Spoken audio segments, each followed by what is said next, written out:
Recently, whilst looking around a used furniture shop, I found this very sad looking lamp. Its wrist and elbow were completely shattered. Actually, I doubt wrist and elbow are the correct terms. Well, Wikipedia sort of agrees with my nomenclature.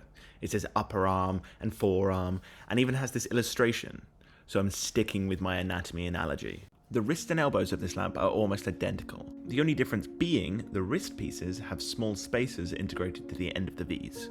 With the vivisection complete, it's time to start the plan for joint replacements.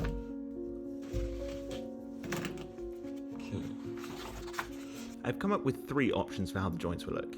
A quite boring triangle that is the easiest to make and does look more like the shoulder joint than the original wrist and elbow. Next is a hollow triangle. I'll probably end up burning through loads of Dremel cutoff discs whilst cutting out the centre. For aesthetic reasons, I want to make the sides of the triangle the same width as all of the bones. And finally, there are just copies of the originals. After doing some maths, the dimensions work out as such. The sides will be of length 58mm and the height of the triangles will be 50mm. All that's left now is to start cutting. So now it's time for some metal.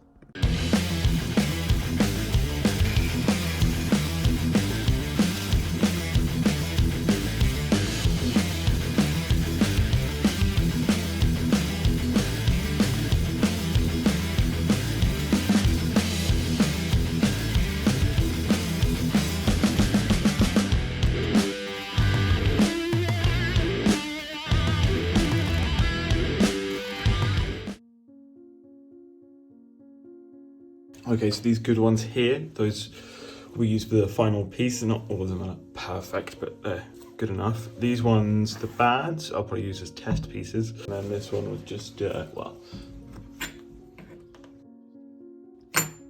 are the finished test pieces. The V-shaped one is a bit of a nightmare to cut out.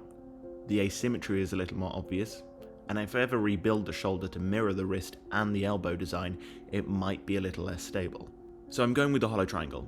It's easy to lay out and make, and I think I can make several that are very similar to one another. I will not be using this one though, as it's really messy and the holes are all in the wrong place. good ones.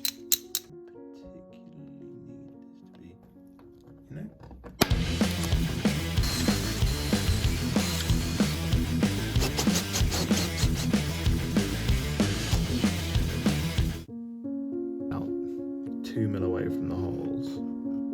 Fine.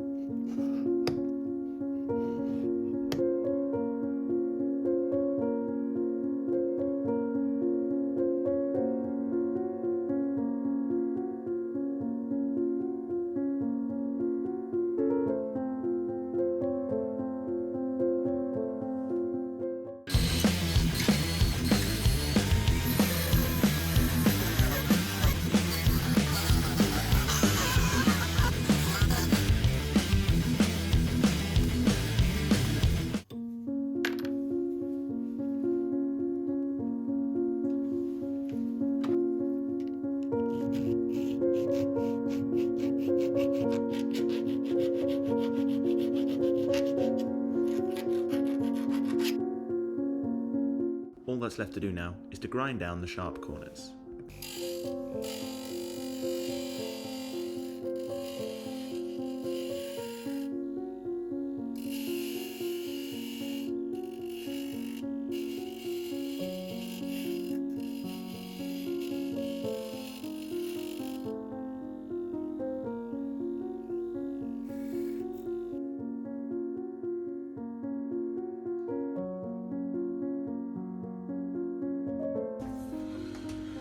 That is the new stack up.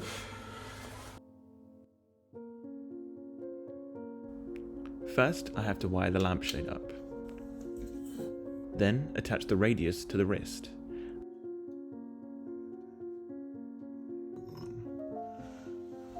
Pass the power cord through the ulnar, secure the lampshade to the wrist,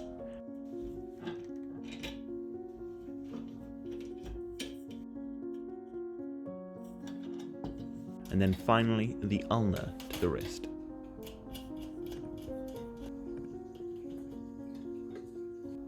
Now it's time to work on the elbow. First, the ulnar is attached to the elbow.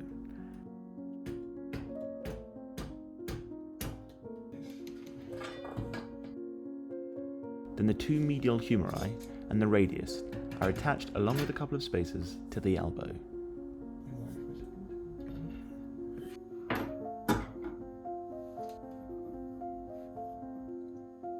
The deltoid spring attachment point is added with the deltoid springs between the medial humeri.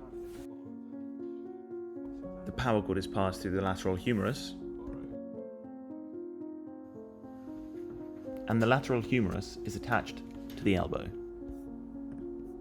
The camera died, so during this time I attached the shoulder and added spacers between the medial humeri and the elbow.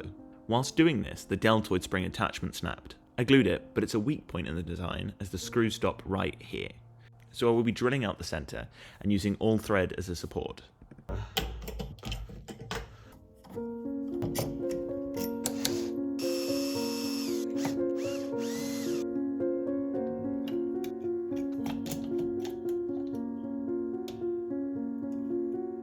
With the wrist and elbow repaired, it's finally moving around nicely, but the trick with any lamp is to know how to mount it. I'll be copying this orange desk lamp clamp, but it will be laid out more like this.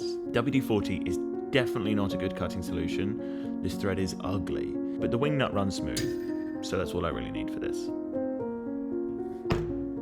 This part clamps onto the French cleat. This clamps onto the underside, and the nut tightens everything down.